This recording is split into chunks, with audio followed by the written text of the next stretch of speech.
Bom, diante dessa grande responsabilidade, eu gostaria que vocês abrissem a palavra do Senhor em Gálatas, capítulo 1. E nós vamos ler a partir do verso de número 10. Gálatas, capítulo 1, a partir do verso de número 10.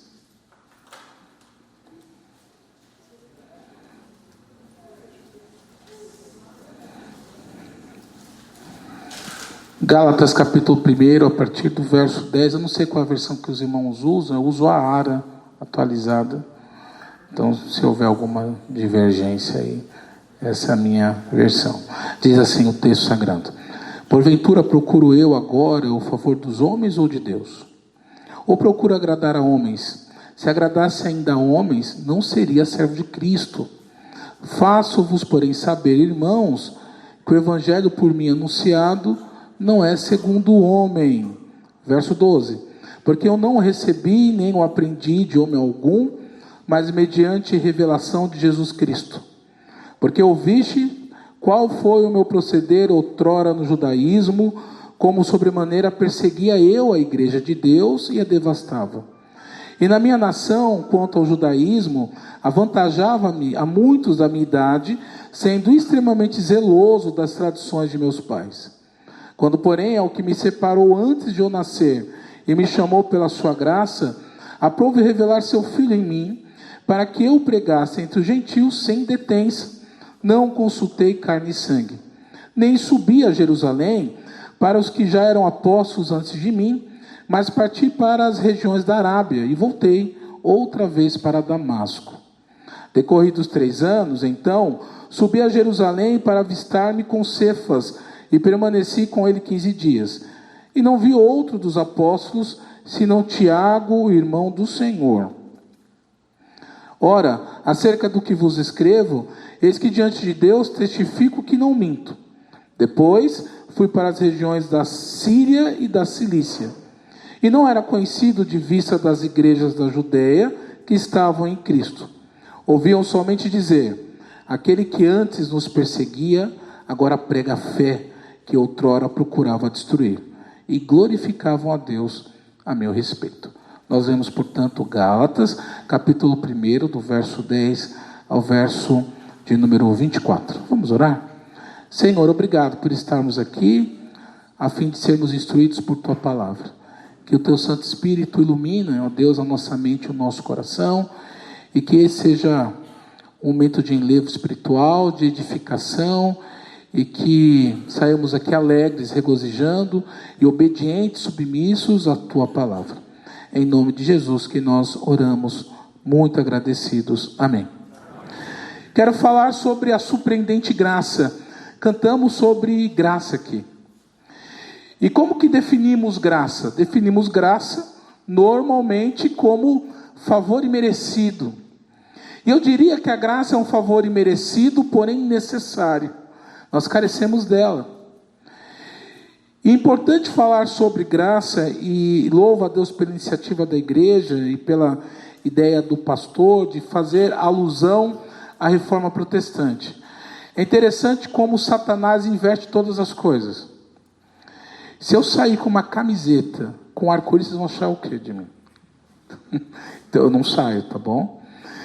E interessante, o que é o arco-íris, se não um sinal da aliança, e hoje usado pelos LGBTQIA+, e sei lá qual é a sigla.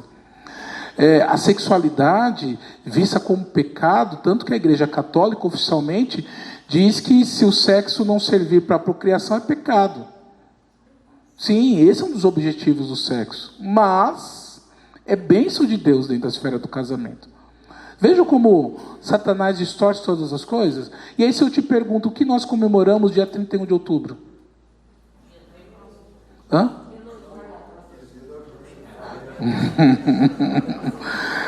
Eu ouvi alguém falar dia da bruxa, né? Obrigado que você entendeu a provocação. Ou dia do Halloween, enquanto nós deveríamos comemorar o dia da Reforma Protestante. No dia 31 de outubro de 1517, Martinho Lutero afixou na porta lá da igreja ou do castelo de Wittenberg as 95 teses. Bom, ele não conseguiu reformar a igreja, mudar a igreja. Mas de lá suscitou ramos legítimos da igreja de Cristo Jesus. E nós louvamos a Deus por isso. Agora é interessante observar que toda essa movimentação ela se deu 100 anos antes. 100 anos antes, um homem chamado John Huss foi levado para a fogueira, morto, justamente por apresentar os equívocos, os erros da igreja. E aí ele profetizou dizendo que, e Huss significa, é alemão Huss, né? Significa pato, alguma coisa assim. Ele diz, bom, mas daqui 100 anos virá um cisne. E esse foi Martinho Lutero, que meteu o pé na porta, quase que literalmente, não é?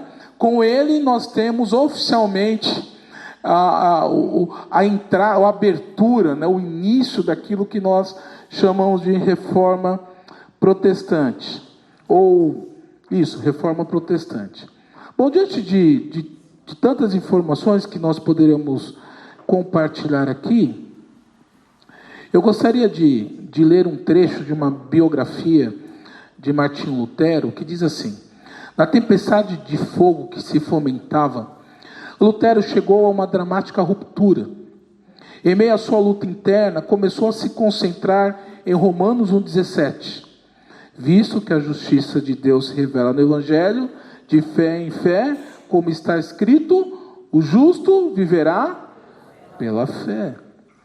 Antes, Lutero havia entendido a justiça de Deus, mencionada neste versículo, como sendo sua justiça vingativa, ativa, que pune os pecadores, justiça.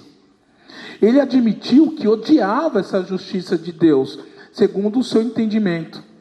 Mas, assentado na torre da igreja do castelo de Wittenberg, Lutero meditou nesse texto e, lutando com seu significado, escreveu: eu não amava, na verdade, eu odiava o Deus justo, que pune os pecadores e secretamente, não de forma blasfema, com certeza, com grande murmuração, eu estava irado com Deus.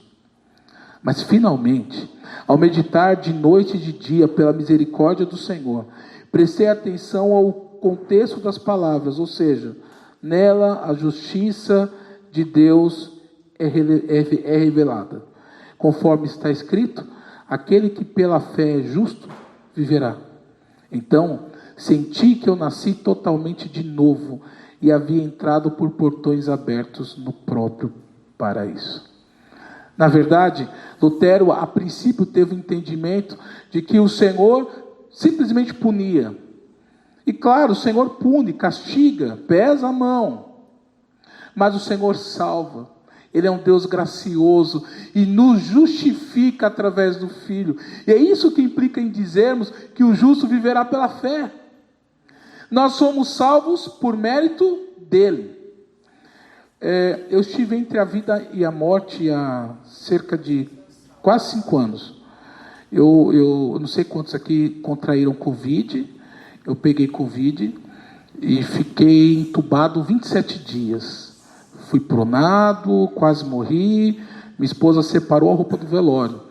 Mas ela não tinha tentado que não ia ter velório, né? Vocês sabiam como que era isso na pandemia. E aí quando o médico disse para mim, seu Jubal, e a voz é fúnebre, né? Não sei quem trabalha na área de saúde, eu queria saber, porque o pessoal no UTI tem essa voz que dá até eco. Seu Jubal, né? Aquela voz fúnebre, negócio de morte.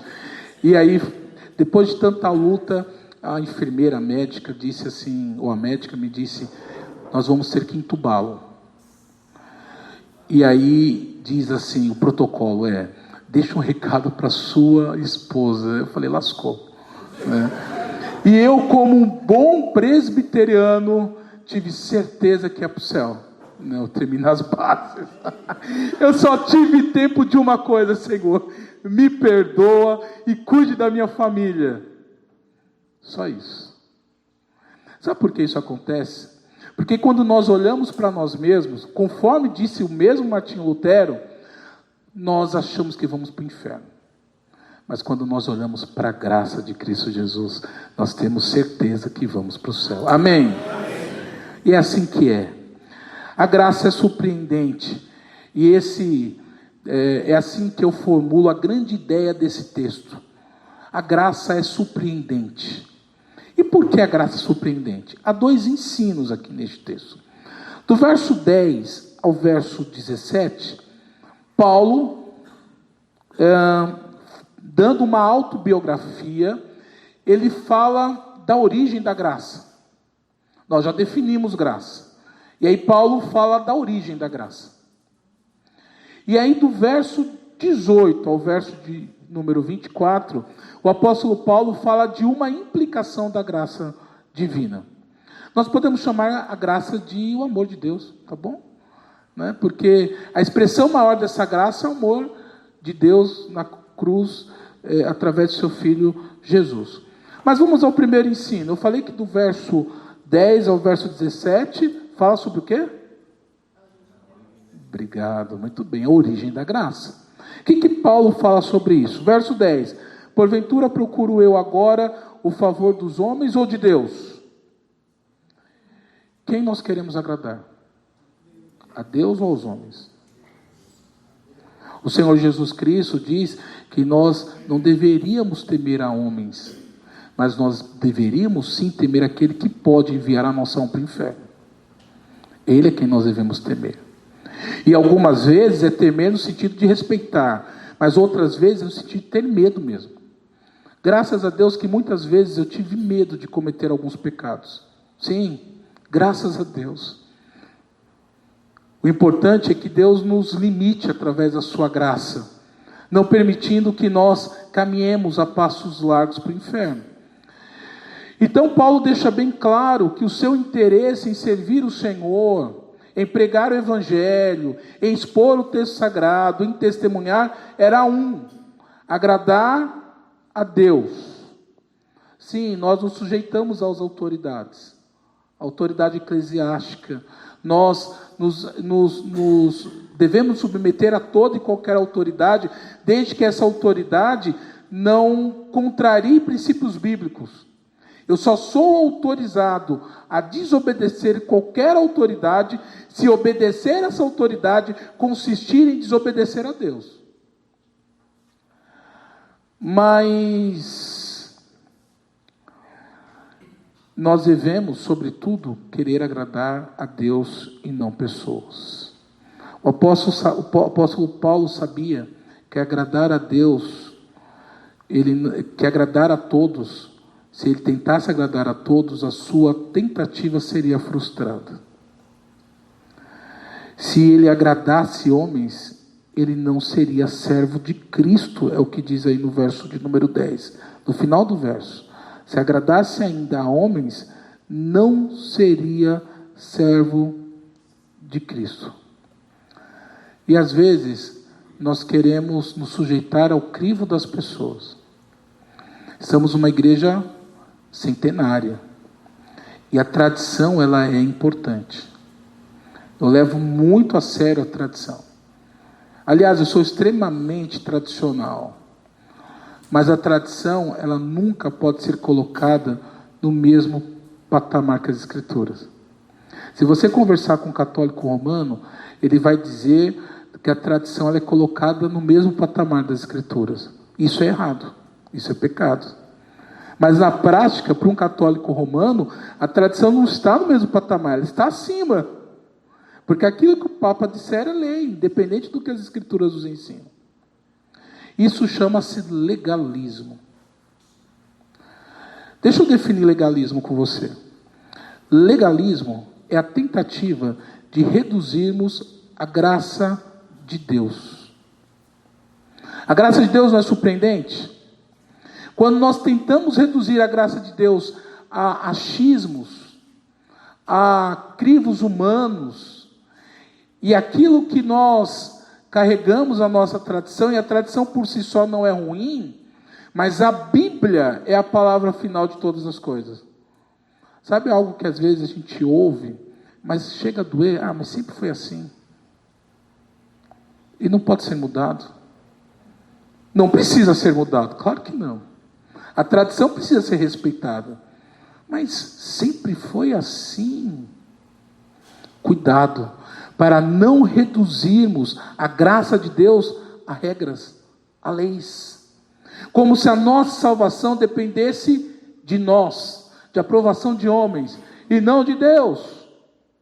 Paulo deixa bem claro que a graça não tem origem na tradição humana, e que tudo o que ele fazia, embora ele respeitasse a tradição, era a serviço do reino, era para agradar o Senhor.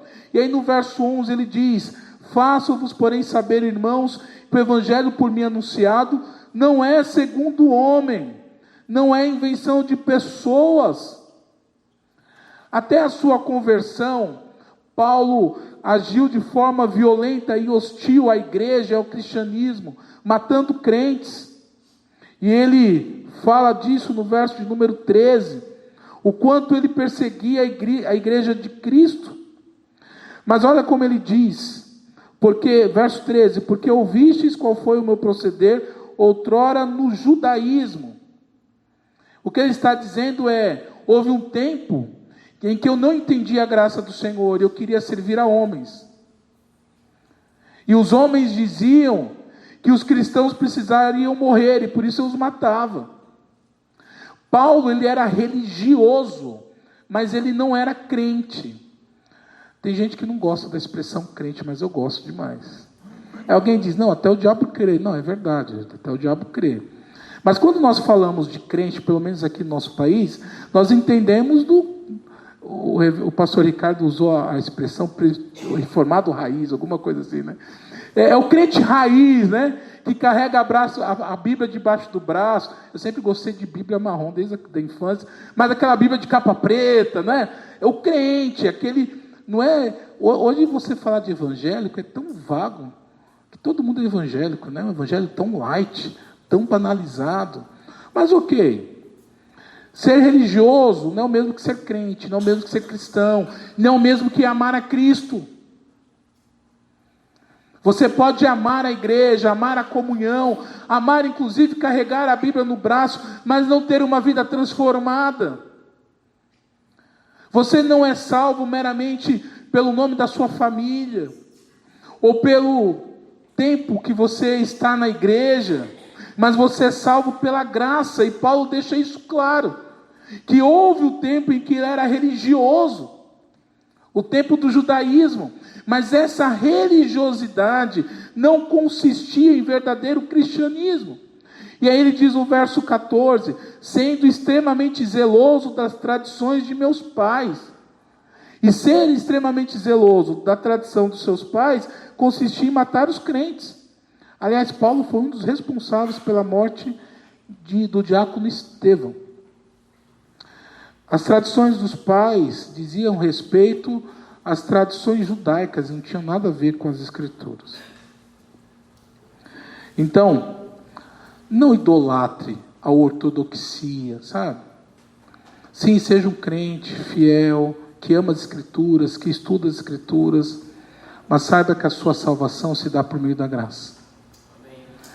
E estude para servir o Senhor, e não para exibir-se às pessoas. Estude para ser mais semelhante a Cristo a cada dia. E aí ele continua no verso 15, dizendo, e me chamou pela sua graça. Esse favor necessário, porém, imerecido, porém, necessário. E no verso 16, nós encontramos a expressão, e não consultei carne e sangue. Paulo não estava se aconselhando com homens mortais. Ele não estava ali para agradar a homens, mas para agradar a Deus. E é por isso que ele toma um itinerário completamente estranho. Antes, no verso 16, é dito, revelar seu filho em mim. Aliás, deixa eu ler a partir do 15. Quando, porém, ao que separou antes de eu nascer e me chamou pela sua graça, aprove revelar seu filho em mim, para que eu pregasse entre os gentios, sem detência, não consultei carne e sangue. A palavra gentil é bem interessante, a gente usa, né? A Bíblia usa, o Novo Testamento usa, e não tem nada a ver com gentileza, a gente sabe disso. Gentil tem a ver, tem um teólogo chamado, conhecem o Kiko do Chaves? Sabe quando ele fala gentalha, sabe? Então, gentil é gentalha, é alguém marginalizado pela sociedade. Então, quem não era judeu era marginalizado pela sociedade. E essas pessoas marginalizadas estavam sendo alcançadas pela graça através de homens que tinham matado crentes, como o apóstolo Paulo. A graça é surpreendente. Deus é maravilhoso. Louvado seja Ele por isso. E louvado seja Ele, porque nós estamos aqui e fomos alcançados pela graça. E aí no verso 17 o texto mostra como Paulo toma um itinerário interessante. Nem subi a Jerusalém para os que já eram apóstolos antes de mim. Paulo, quando é alcançado pela graça, ele poderia correr para Jerusalém para receber a chancela dos demais apóstolos. Mas ele não estava preocupado em agradar homens. Por favor, quando eu falo de não estar preocupado em agradar homens, eu não estou falando de não se sujeitar a autoridades, não é isso. Eu estou dizendo que a nossa maior motivação é agradarmos a Deus. É sermos gratos pela salvação em Cristo. E aí ele continua: para os que já eram apóstolos de mim, mas parti para as regiões da Arábia e voltei outra vez para Damasco.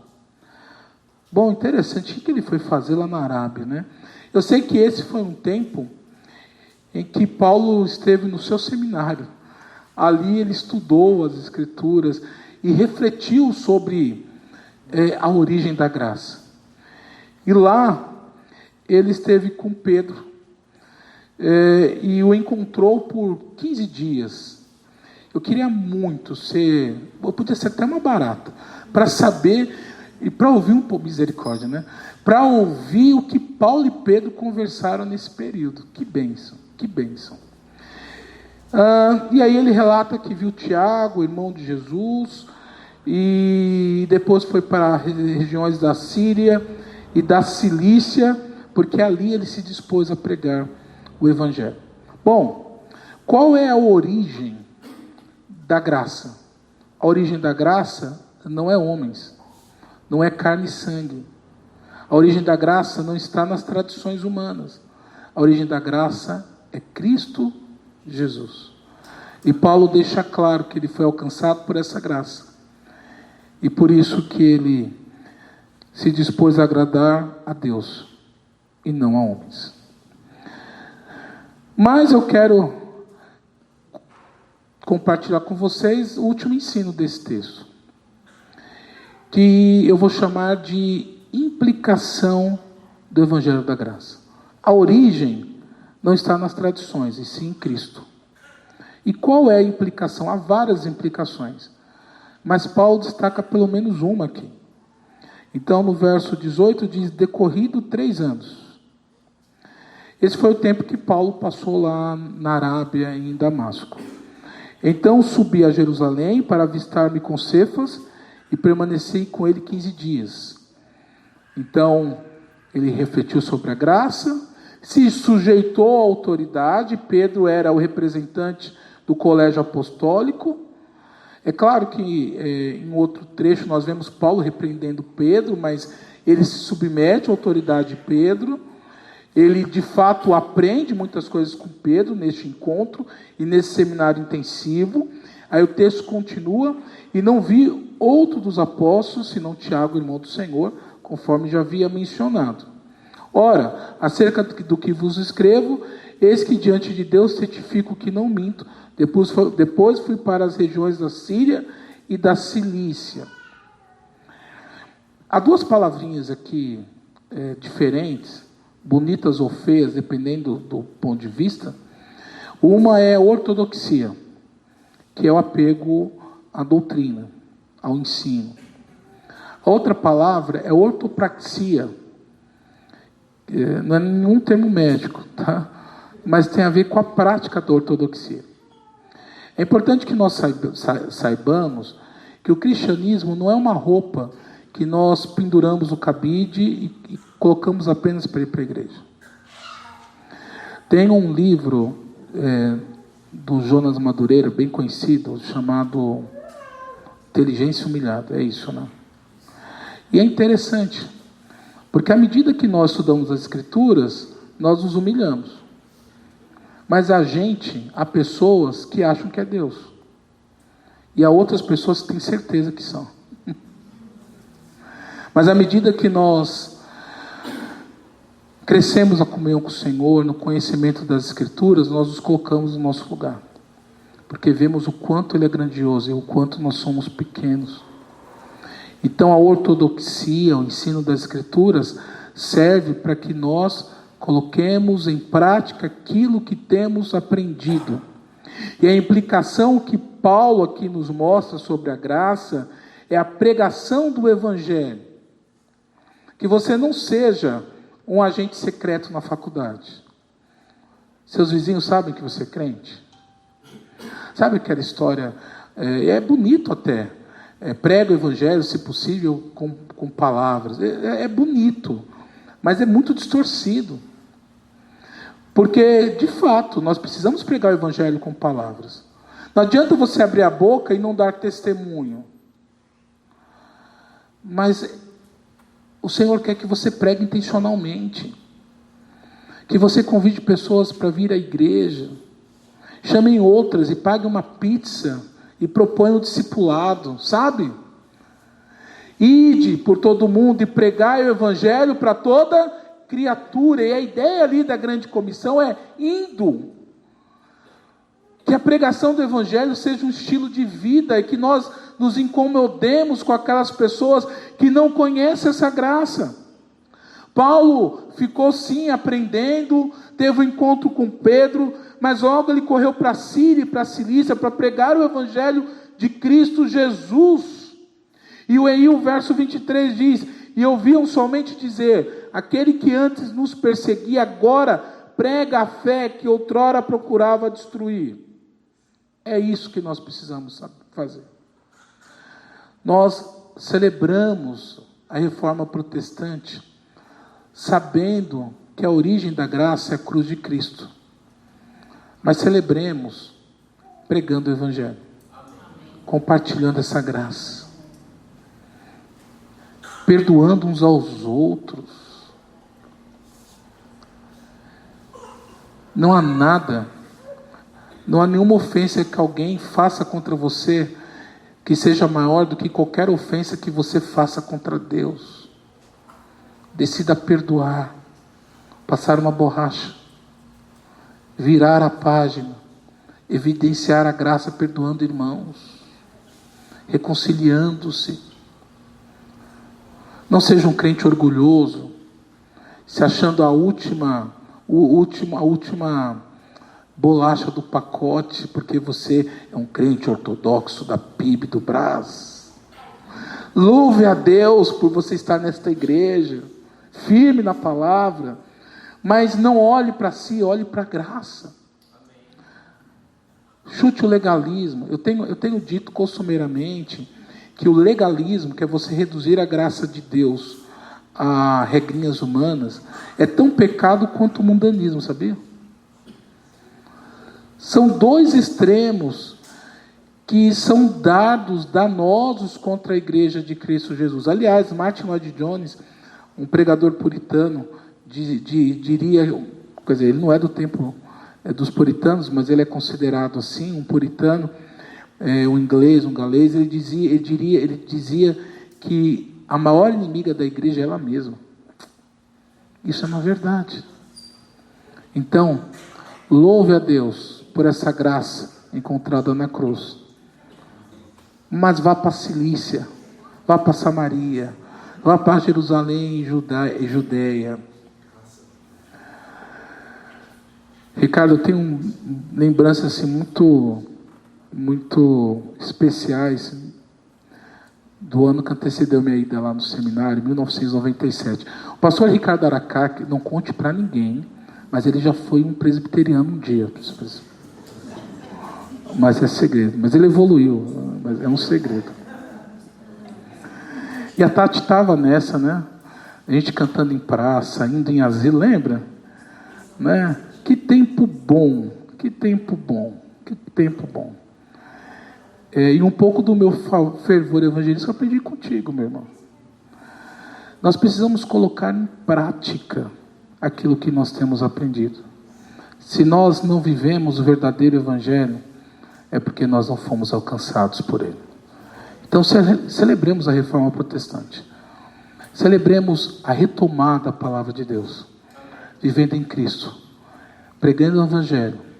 E dando a ele toda a honra e toda a glória. Que Deus os abençoe. Amém?